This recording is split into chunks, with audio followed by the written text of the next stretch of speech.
Bakit nandito ka pa't nagbabantay? Hindi ka namin kalahin. Kaya mas malinaw sa akin kung sino ang maaaring lihim na kaaway ng Hara.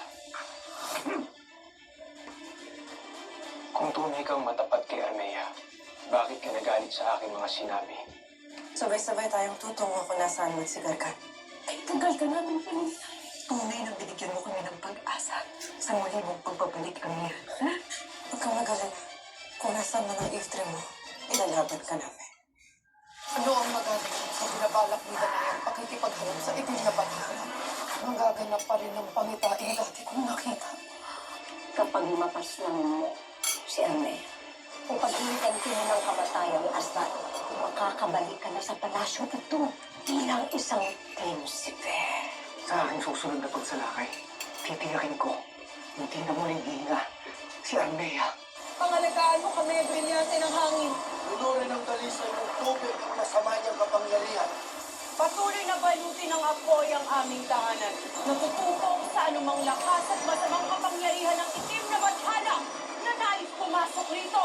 Ibig ko lamang kayong labanan ako, mga pasli. Gargan! Hindi ka magtatagumpay. Hindi mananaig ang kasamaan mo.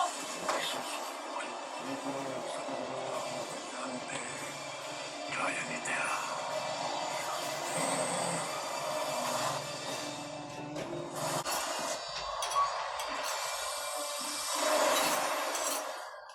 Andito na pala si Ashti ang Oo, Sisi! Pinayagan ng aking inay na bumaba ng Devas. Kaya nagkita na kami ulit. Nandun sila ngayon sa kinahimik ni Tera. Sapagkat nais ni Ina na sila yung ating nabagot sila magpunta sa mundo ng mga tao. Kung gano'n ay hindi mo na ako babaliktad sa biro. Nais ko na makilala yung ada na si Ashti Amihan. Saya! Sige. Hey, papakilala kita. Dali, liga! Sino ka? Anong ginagawa mo dito? Kaya laki na pala ng pagbabago sa palasyo ito ng mga diwata. Makarating ka na sa palasyo ng aking ada? Kilala kita. Namumukhaan kita. Parang nakita ko na siya. Nais kong makausap ang Hara ng Lireo. O kaya ang ina ni Tera.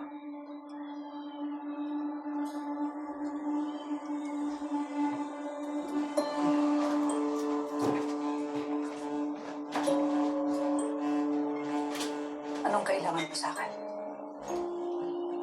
Ikaw si Danaya. Ikaw ang dating tagapangalaga ng brilyante ng lupa. Ako nga. Ikaw. Magpakilala ka. Si Harahin. Ang kambaldiwa ng iyong anak. Alam ko na kung saan kita nakita. Sa Devas. Oo. Kakatiyak ka ba, Lira? Marahil ay isa rin siyang kaaway na nagpapanggap lamang.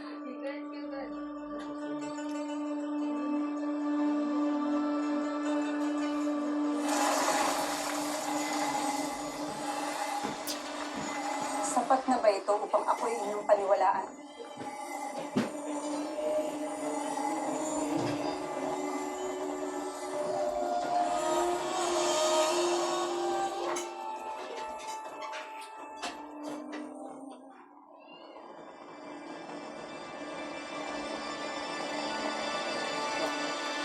Hindi lang.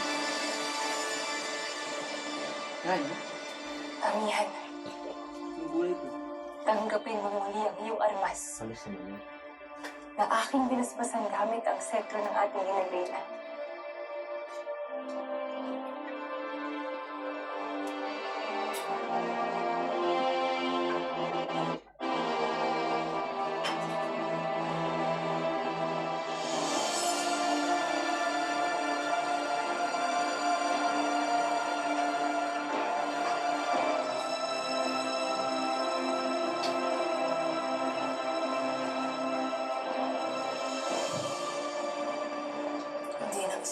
ating amang making makasama sa laban ngayon. Ang espiritu na rin ng ating ina. Rizala Eshma, Nahara, aking kapatid.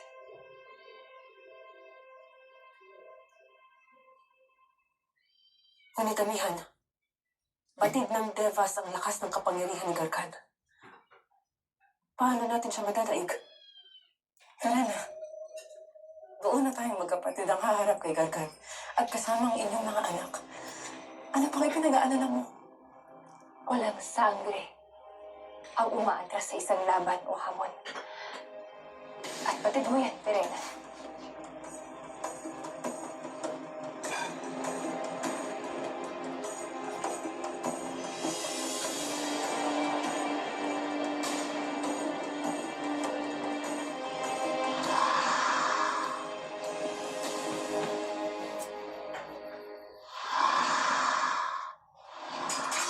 Tumayo kayo, mga hangad.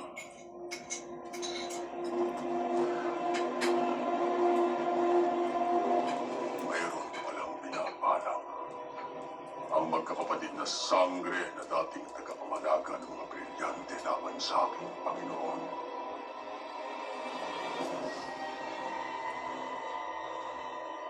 Aking Panginoong Gargan, tingin po ang aking panalangin. Panginoon kong Gargan, tingin mo ang aking panalangin. Mayroon akong mahalagang iuulat sa iyo ukol sa magkakapatid na sangre. Mayroon pala ko pang panang ka.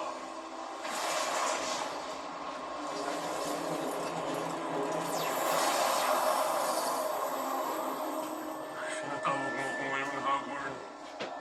Sandaling ito.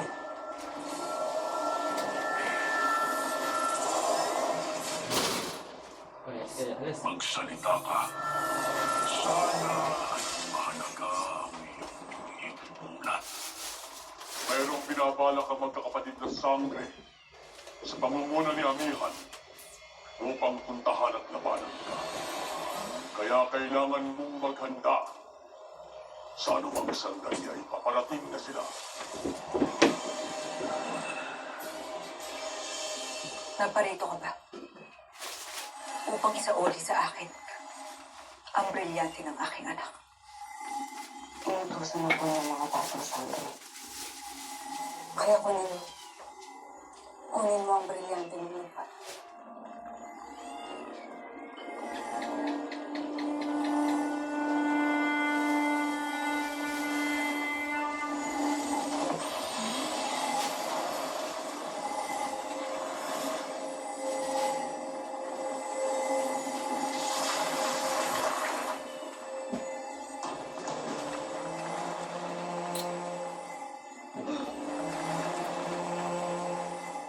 Hindi ko akalain na muli kitang makikita sa aking palad. Ngunit hindi ako masaya. Pagtatbatid ko kung paano ka nawala sa aking anak.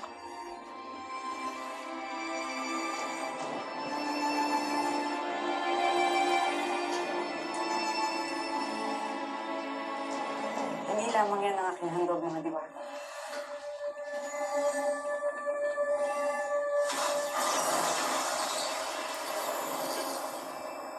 Pinauubaya ni Adamo ang kasangkapan na ito na naagaw namin mula tagathalang si Gargan.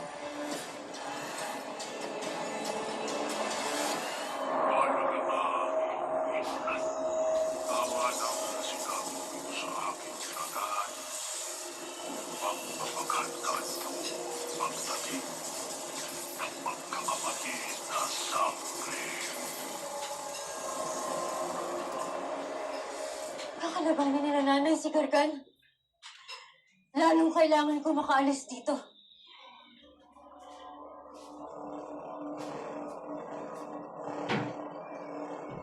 Tara.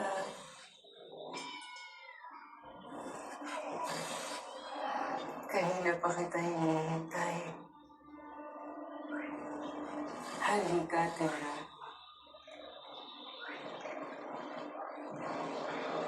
Halika.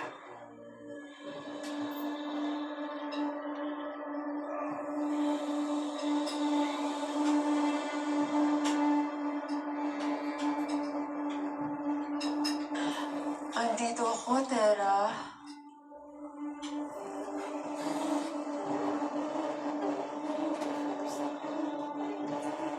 Nasaan ka? Magpakita ka sa akin. Andito ako, Tera. Lumapit ka sa akin. Ako ang hinahanap mo.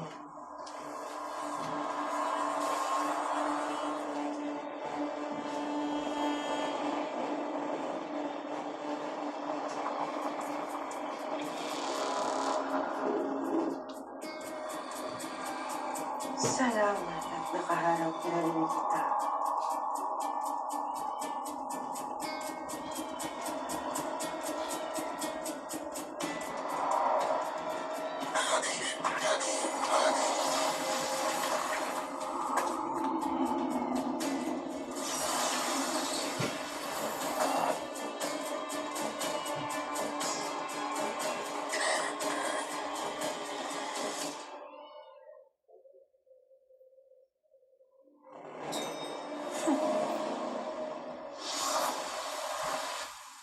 Tingin mo ba ay madadaig ako ng isang mahina, iyakin, at walang kwentang sangre na kagaya mo? Hindi, Tera. Hindi mo ako madadaig.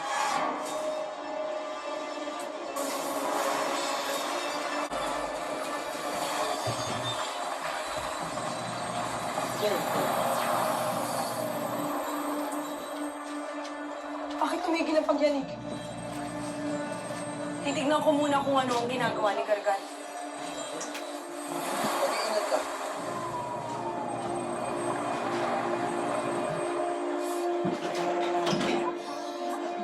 Nasilip niyo ba ang nangyari dito kanina? Nakita niyo ba ang halimaw? Oo. Kaya nga lumabas lang kami nung wala na siya. Sus Maria Josep, ano na nangyayari sa mundong to? At tinaragsan tayo ng mga halimaw. Parang sa mga halimaw dito.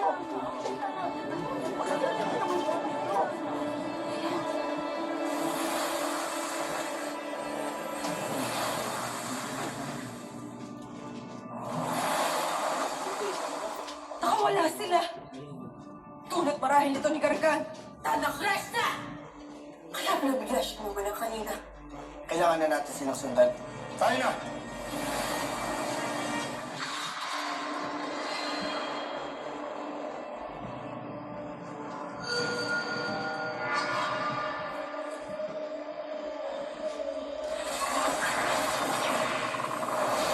Hindi ako maaaring patayin ng mga sinunang tagapangalaga. Kaya sabihin mo sa akin kung ano ang kailangan mong gawin.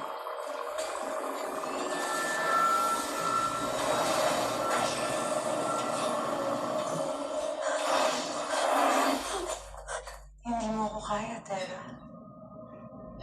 Pagkat tunay ang kanilang mga sinasabi tungkol sa'yo. Isa kang mahina at walang kwentang sangre na palaging pinangingibabawan ng kanyang mga emosyon. Palaging pinaglalaban ng kabutihang loob na wala namang saysay. Ang isang tunay na mandirigma ay hindi basta-basta nagpapadala sa kanyang mga damdamin. Pero ikaw, mahina ka dahil nagmula ka sa pinakamababang uri ng dugo. Isang tao. Kaya hindi ka karapat-dapat na maging isang sangre o maging tagapangalaga ng kahit na anong brilyante. Sayang naman ang isinakripisyong buhay ng iyong kapatid para sa'yo. Pagkat siya ang tunay na karapat-dapat. Siya ang dapat na nabuhay at naging tagapangalaga, hindi ikaw! Tama lang na nakakulong ka dito. Dahil isa kang walang kwenta. Nilalang! Hindi ko kasalanan. Naisakripisyo ang buhay ng kapatid ko para sa akin. Hindi ko ginusto yun. Hindi ko pinili yun. Hindi mo nga nagawang patunay na ikaw ay karapat-dapat para sa buhay na isinakripisyo ni Gaia para sa'yo. Hindi ba, Tera? Pagkat bigo ka. Hindi mo nga nagawang pastangin si Mitena kahit yun ang nararapat na mangyari sa kanya. Dahil naawa ka! Pinili mong mangibabaw sa'yo ang huwad na pagkakaibigan na namagitan sa inyong dalawa. Imbes na gawin kung ano ang tama. Pagkat napakahina mo, Tera. At yung kahinaan mo yan ang pumatay sa'yo ngayon. Kaya tama lang na ikaw ay wala na. Bigo ka, Tera. Mahina ka. At ikaw ay isang huwad na itinakda.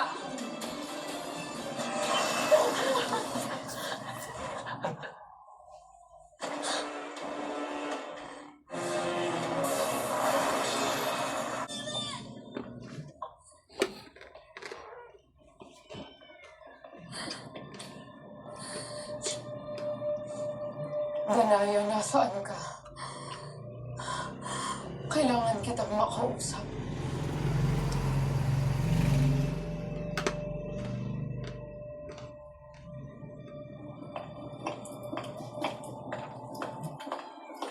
Nais rin ni Adamos na mapasa kamay ninyo ang tungkod na ito upang malaman ninyo kung ano ang gagawin sa makapangyarihang kasangkapan na ito.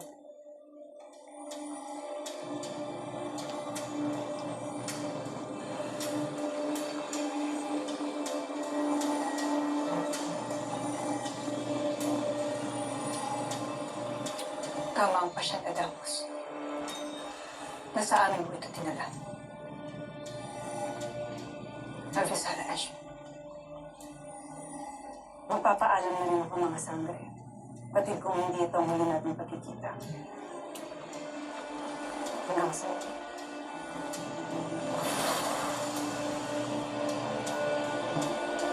Ay! Bongga ng pag-exit ng lola mo. Ay, di man lang nagkape.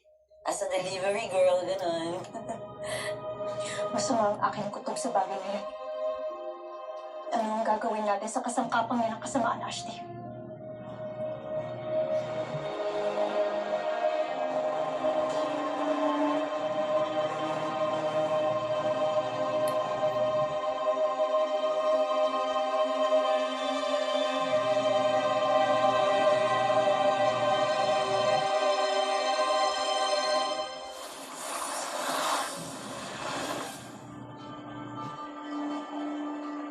Panginoon! Naririto na kami. Panginoon!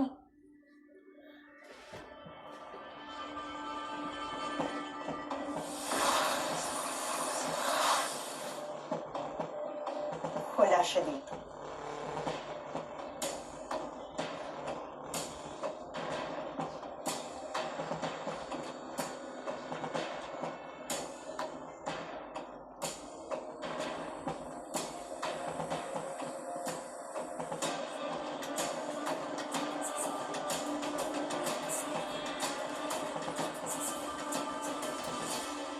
Nakakapangilabot nga ang tungkod na yan.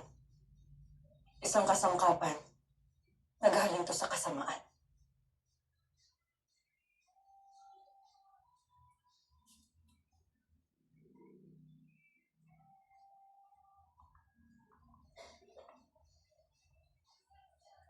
Pau-Pau?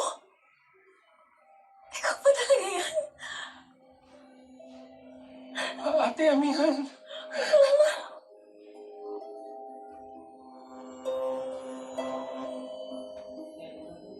Ano, laki mo na. Mas naman sakit na ate, amihan. Namiss din kita. Sobra, Pau-Pau. Avisala, Pau-Pau. Ang batang ligaw. Ang dating batang ligaw. Melangalaga ng brilyante ng diwa. Avisala, Ate Elena. Hara Elena. Agape ave, Pau-Pau, amihan. Kung puputulin ko ang magandaming tagpo na ito,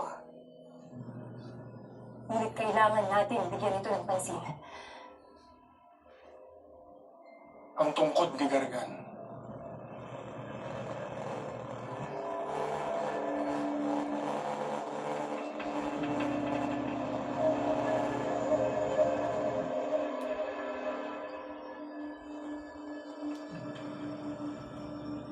Tungkod ni Gargan, inuutusan kita. Ipakita mo ang iyong kapangyarihan at kakayahan.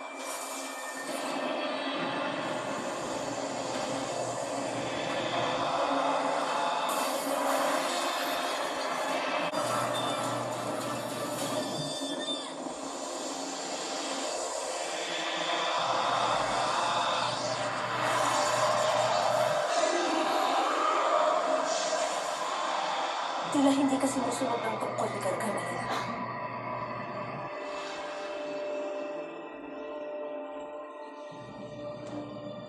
Tanging si Gargan lang ang sinusunod at pinakikinggan ng tungkod niya. Kung hawak ko lamang ang aking balintataw, tiyak na matutulungan tayo doon na makilala ang hiwaga at itim na kapangyarihan ng tungkod na yan ni Gargan.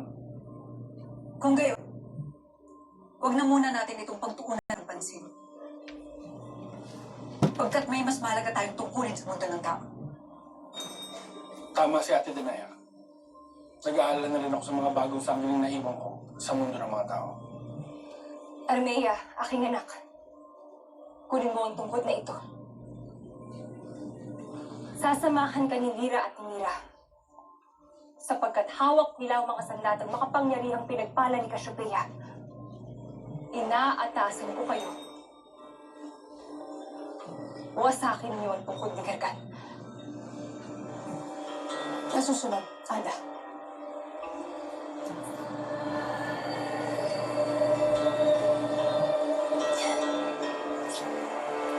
Hindi man ito ang aking kanais-nais na una natin pagtatagpo. Ashti Haradurie. Ngunit nais ko pa rin malaman. Isa itong mahalagang pangyayari para sa akin. Ang makilala ang isa sa itinatanging kapatid ng aking ada.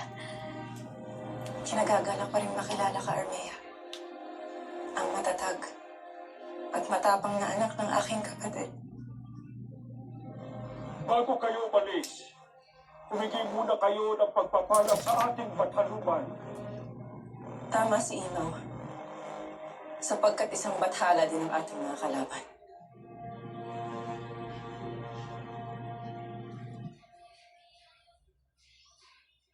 Aming pinakamamahal na bataluman.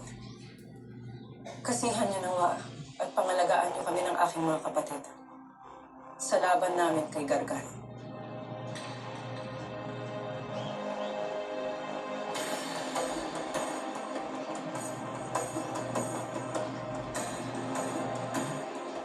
Magbabalik kaming bitbit ang ulo ni Gargan upang ialay sa labi ng aking anak. Tayo na.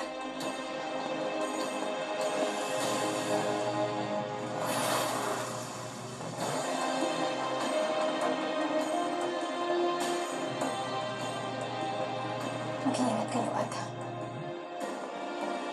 Magbalik kayo ng matagumpay.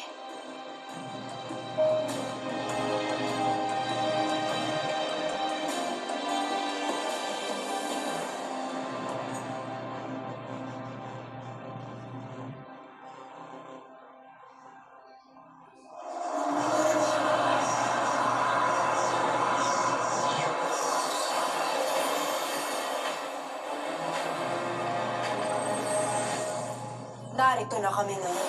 Upang wakasan kayong lahat.